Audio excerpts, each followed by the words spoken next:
Good morning, everyone, and welcome. Thank you for joining us as we celebrate today, the 30th Sunday in Ordinary Time. Let's listen to today's Gospel from Matthew. When the Pharisees heard that Jesus had silenced the Sadducees, they gathered together, and one of them, a scholar of the law, tested him by asking, "Teacher, what commandment in the law is the greatest?" He said to him, "You shall love the Lord your God with all your heart and all your soul and with all your mind. This is the greatest and the first commandment. The second is like it. You shall love your neighbor as yourself.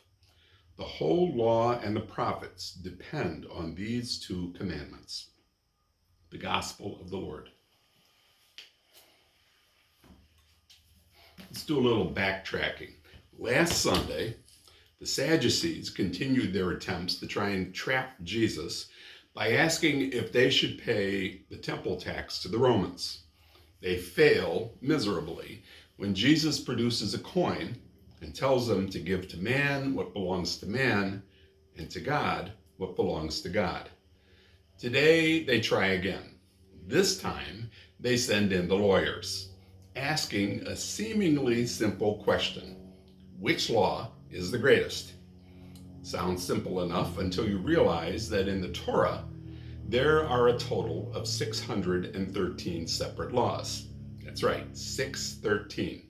Every faithful Jew, then and now, know that that's true. So let me try and give you a little visual here. You've seen this cloth on my podium all the times we've been doing Sunday Mass, Sunday reflections. What you don't know is that this is a Jewish prayer shawl. It's also called the talit. It is worn by Jewish men every time they pray, like this.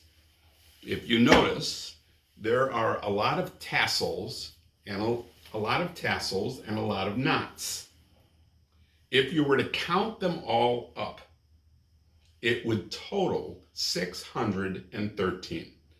So symbolically, whenever they pray, they wrap the law around themselves.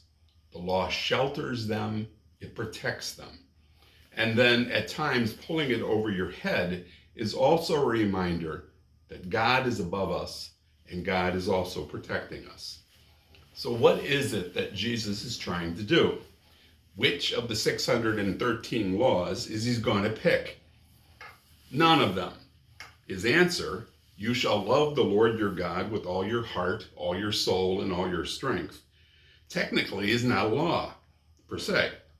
But he doesn't stop there. He adds a second one. You shall love your neighbor as yourself. Again, technically, it's not a law.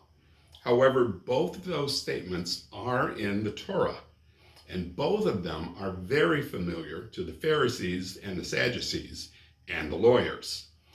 The first one, you shall love the Lord your God, is a part of a Jewish prayer, the Shema.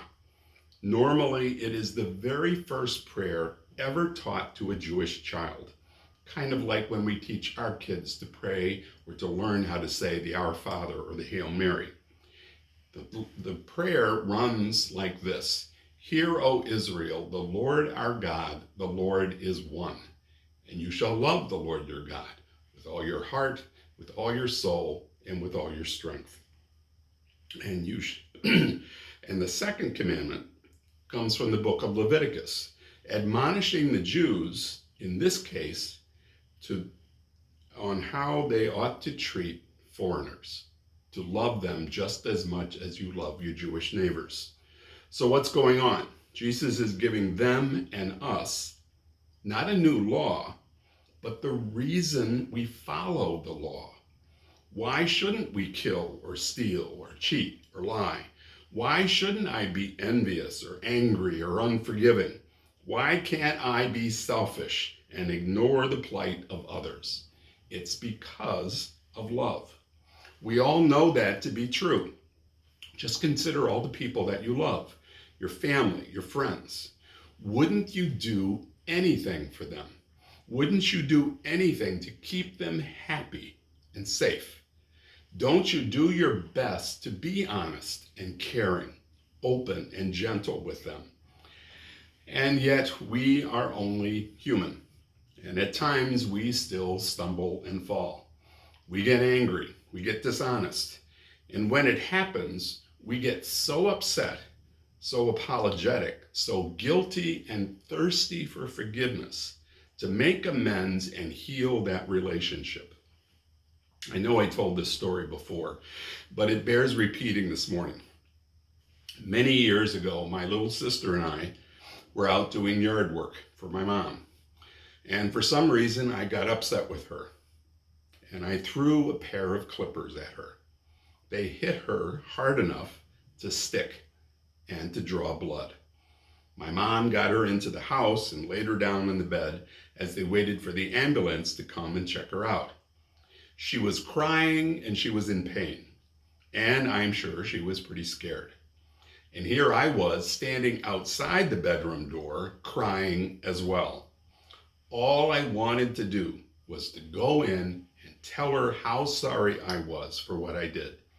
And even though she probably didn't want anything to do with me at the time, my mom convinced her to let me come in and apologize. Otherwise, my mom worried she was going to have 2 kids for the EMs to check out. Love. Love of God and love of neighbor. All of the commandments draw their meaning and their purpose from love. In this world of violence and hatred, where the world seems to categorize people by gender or race or religion or nationality, we risk the temptation of compartmentalizing love, devoting ourselves maybe just to love of God, but not our neighbor. Or we choose to narrow the definition of neighbor and love some people and not others. But the choice here is not an either or. We are all called to love God and love our neighbor. May we always be a people of love, witnessing to the gospel and sharing God's love with everyone around us. Be well, be safe. Take care.